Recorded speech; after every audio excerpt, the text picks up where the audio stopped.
Hello everyone, reinforcement cement concrete topic था हमारा क्या, codal provision for beam and slab. तो ये यूनिट हमने स्टार्ट किए थे एंड इसकी सफिशिएंट मतलब 3 यूनिट हो गई है। ठीक है, तो आज के टॉपिक में हम यहाँ पे स्लैब टॉपिक है, इसके बारे में डिस्कस करेंगे। स्लैब क्या होती है, सिर्फ उन्हीं पॉइंट्स के बारे में डिस्कस करेंगे जो हमारे एग्जाम में क्वेश्चन पूछे जाते हैं। और हाँ, ये जो टॉपिक्स है जैसे कि बीम है, स्लैब है, इनसे 100% एग्जाम में क्वेश्चन आते हैं। जैसे कि अगर हम यहाँ पे स्लैब के लिए बात करेंगे तो स्लैब जनरली 2 टाइप से होती है। First is the one way slab and second is the 2 way slab. ठीक है, और हम यहाँ पे प्रीवियस हमने क्या क्या पढ़ चुके हैं उसका भी हम यहाँ पे प्रीवियस क्लास में रिवीजन कर लेंगे। तो सबसे पहले हम यहाँ पे स्लैब की डेफिनेशन समझेंगे कि plate element having depth much smaller than it's other 2 dimensions. इसकी डेफिनेशंस क्या होती, जो प्लेट एलिमेंट्स है having depth much smaller than, इसकी जो डेप्थ होगी much smaller than it's other 2 dimensions, जो भी इसके 2 डायमेंशंस होंगे इससे क्या होगी, स्मॉलर देन होगी। And they carry distributed load primarily by bending, और ये क्या डिस्ट्रीब्यूटेड करती, लोड को डिस्ट्रीब्यूटेड कर ली प्राइमरली बेंडिंग को। तो जनरली हमने स्लैब को 2 पार्ट में डिवाइडेड किया, first is the one way slab and second is the 2 way slab.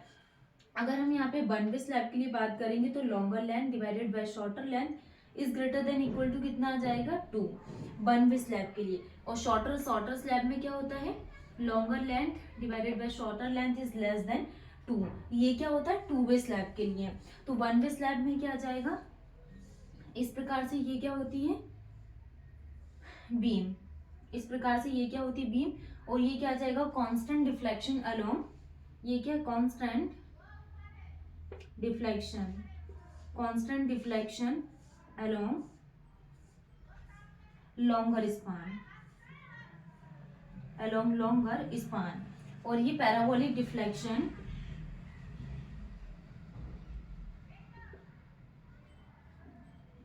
Parabolic deflection along shorter span, shorter span. ठीक है, तो ये हम बात कर रहे हैं one way slab and 2 way slab के लिए। तो स्लैब में हमने क्या देखा कि plate elements having depth much smaller than it's other 2 dimensions. Next हमने क्या बात की, they carry distributed load primarily by bending. ये क्या कैरी करता है, डिस्ट्रीब्यूटेड लोड को कैरी करता है प्राइमरली बाय बेंडिंग। हमने वन वे स्लैब के लिए बात की एंड 2 वे स्लैब। तो वन वे स्लैब में देखा कि जो longer length divided by shorter length है ये ग्रेटर देन इक्वल टू 2 है, जो constant deflection along longer span and parabolic deflection along shorter span. और 2 वे स्लैब में longer divided by shorter is less then कितना आ गया, 2। ठीक, वैसे हम यहाँ पे डायग्राम्स को, and this is the deflection and this is the deflection. ये क्या है, parabolic deflection, parabolic parabolic deflection along both span, along both span, parabolic deflection along both span.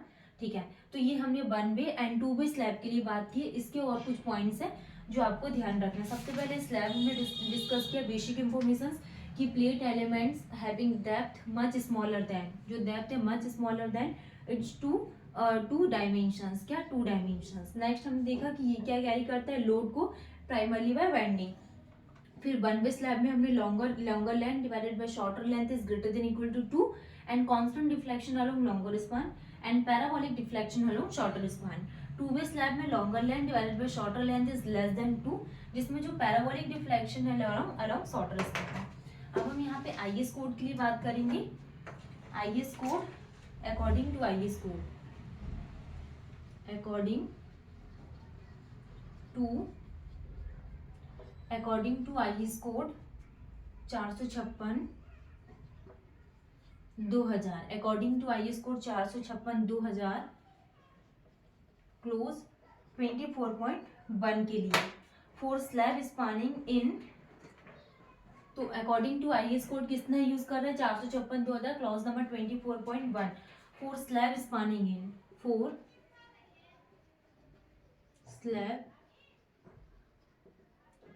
Slab spanning in 2 direction, for slab spanning in 2 direction, the sorter of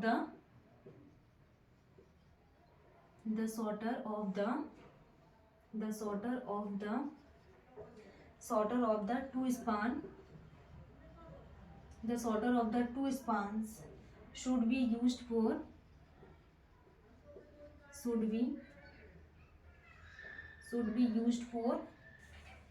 calculating the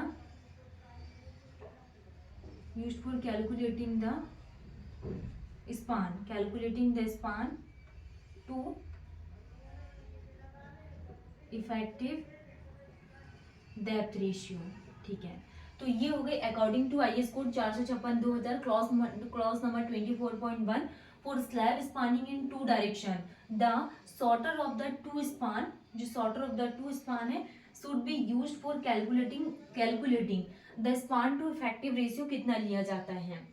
IS code आपको ध्यान रखना है, IS 456/2000 हम RCC के लिए use करते हैं और ये आपके टेबल नंबर 24.1 में दिया हुआ है कि जैसे कि एग्जाम के पॉइंट ऑफ व्यू से कुछ स्पेशल पॉइंट आप लोग को ध्यान रखना है। स्पेशल पॉइंट कि even if longer length divided by shorter length is less than equal to 2 but the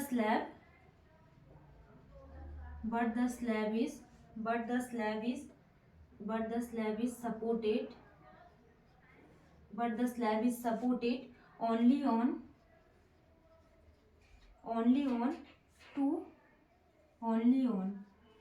two parallel edges,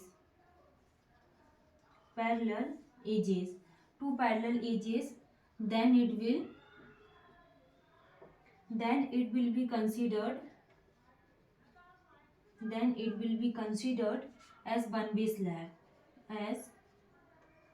one way slab। ठीक, तो ये पॉइंट्स आपको ध्यान रखना है कि longer length divided by shorter length is less than equal to 2 है, but the slab is supported only on two parallel edges, then it will be considered as one way slab. तो ये exam के point of view से most important है, ये exam में पूछा जाता है और एसएससी जेईई में ये पूछा हुआ था कि वन वे स्लैब में क्या रहती है, longer length divided by shorter length is less than equal to 2, और अगर हम टू वे स्लैब यूज कर रहे हैं तो longer length divided by shorter length ये ग्रेटर देन है और ये लेस देन 2 है। ठीक है, आईएस कोड आपको ध्यान रखना है कि slab spanning in two direction the shorter of the two spans should be used for calculating the span to effective depth ratio. And special point में हमने क्या देखा कि longer length divided by shorter length is less than equal to 2 है, but the slab is supported only on two parallel edges, then it will be continued as on one way slab. ठीक, next हम बात करने वाले हैं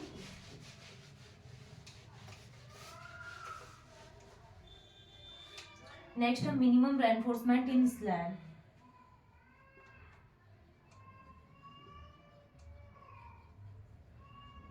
minimum reinforcement इन slab कि slab में हम मिनिमम रेनफोर्समेंट कितना प्रोवाइडेड करते हैं इन आइदर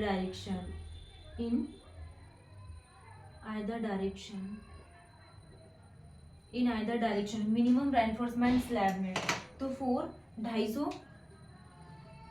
FE 250 के लिए एंड FE 415 और FE 500 के लिए, FE 250 और FE 500 के लिए तो 0.15% of total reinforcement, total cross section area और 415 500 के लिए 0.12% ऑफ क्रॉस सेक्शनल एरिया। ठीक है, total cross sectional area total. तो ये पॉइंट आपको ध्यान रखना है, मोस्ट इंपॉर्टेंट है कि मिनिमम रेनफोर्समेंट, जैसे कि ये स्लैब है, इस स्लैब में हम यहाँ पे मिनिमम रेनफोर्समेंट कितना प्रोवाइडेड करती हैं। अगर 250 ग्रेड का, अगर हम यहाँ पे 250 ग्रेड है स्टील की, तो इसके लिए हम cross section, total cross section बहुत कंफ्यूज करते हैं और ये मतलब कि बिल्कुल 5 स्टार की पूछा जाता है एग्जाम में, और ये कंफ्यूज किस में करते हैं, टोटल क्रॉस सेक्शन एरिया में कंफ्यूज करते हैं। 250 ग्रेड स्टील के लिए हम टोटल क्रॉस सेक्शनल एरिया कितना लेते हैं, 0.15% of total cross section area. Next अगर हम यहाँ पे FE 415 500 का स्टील यूज कर रहे हैं तो इसके लिए 0.12% of total cross section area use करते हैं। 250, 415 और 500 ग्रेड का हम स्टील यूज करते हैं। इसके टेबल है जिसमें कॉलम, स्लैब, बीम के लिए हम यहाँ पे क्या क्या वैल्यूज प्रेफर करते हैं वो टेबल के बारे में डिस्कस करेंगे। ठीक है, तो हम सबसे पहले अभी हमने स्लैब के बारे में समझे and minimum reinforcement in slab देखा। ठीक, जो वैल्यू हमने 250, 415, 500 के लिए डिस्कस किए थे कि 0.15% of total cross section area, 0.12% of total cross section area, ये बहुत इंपॉर्टेंट है। हम यहाँ पे एक और टेबल जो प्रीवियस क्लास में पढ़े थे उसके बारे में और डिस्कस कर लेते हैं। फर्स्ट हमने क्या देखे थे, कवर, क्योंकि ये रिवीजन बहुत इंपॉर्टेंट है। To protect against corrosion, to protect against corrosion, to protect against corrosion. तो हमने सबसे फर्स्ट में देखा था क्या, environmental condition,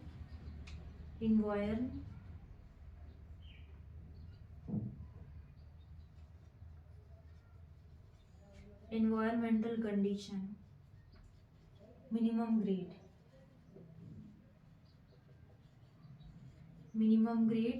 nominal cover।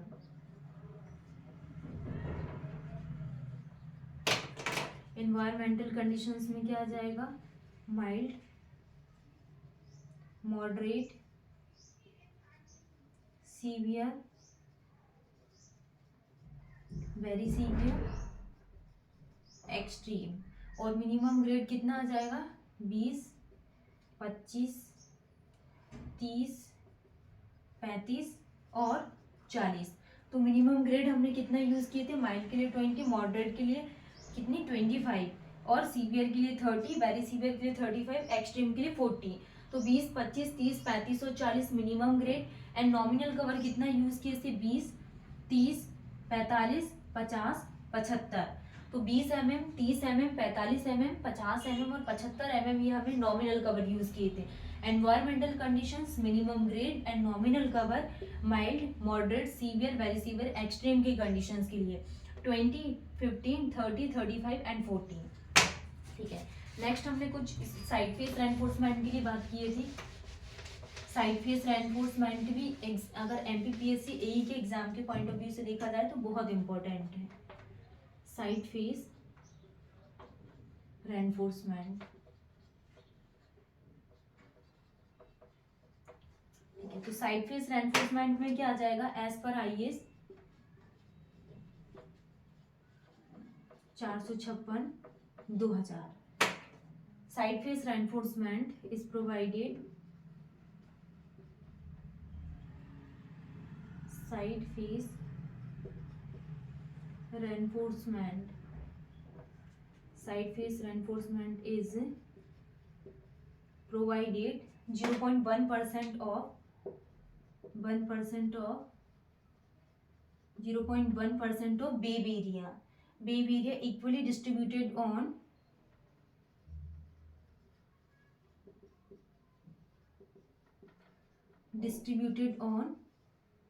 both face,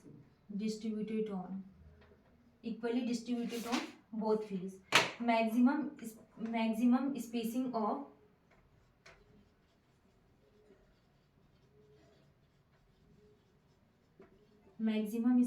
of side face reinforcement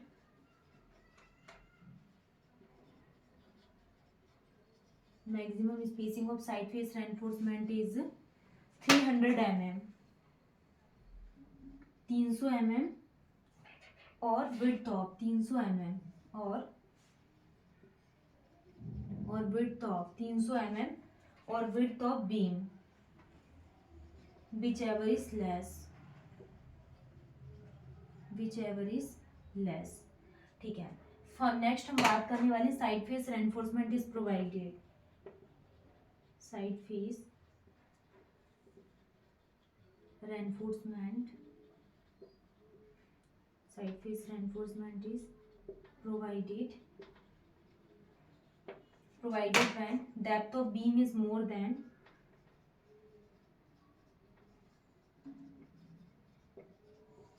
75 mm, sorry 750। जैसे कि अगर हम यहाँ पे साइड फेस रेनफोर्समेंट को प्रोवाइडेड कर रहे हैं तो जो हमने डिस्कस किया था कि बीम की डेप्थ कितनी रखेंगे, 750 mm से अगर ज्यादा रही तो beam is not subjected to torsion, beam is not subjected to torsion.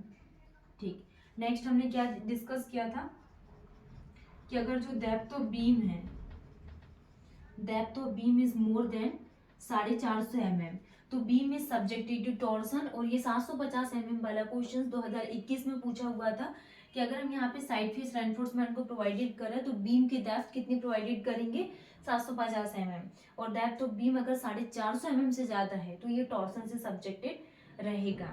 ठीक है, तो ये सारे हमारे साइड फेस रेनफोर्समेंट भी कंप्लीट हो गए हैं। नेक्स्ट हम यहाँ पे डिस्कस करेंगे टॉपिक जो हमने डिस्कस किया था अभी क्या कि 415 एंड 500 के लिए मिनिमम रेनफोर्समेंट स्लैब में कितनी प्रोवाइडेड करते हैं। इसके हम यहाँ पे टेबल्स के बारे में डिस्कस करेंगे कि maximum reinforcement and minimum reinforcement slab में कितना प्रोवाइडेड किया जाता है।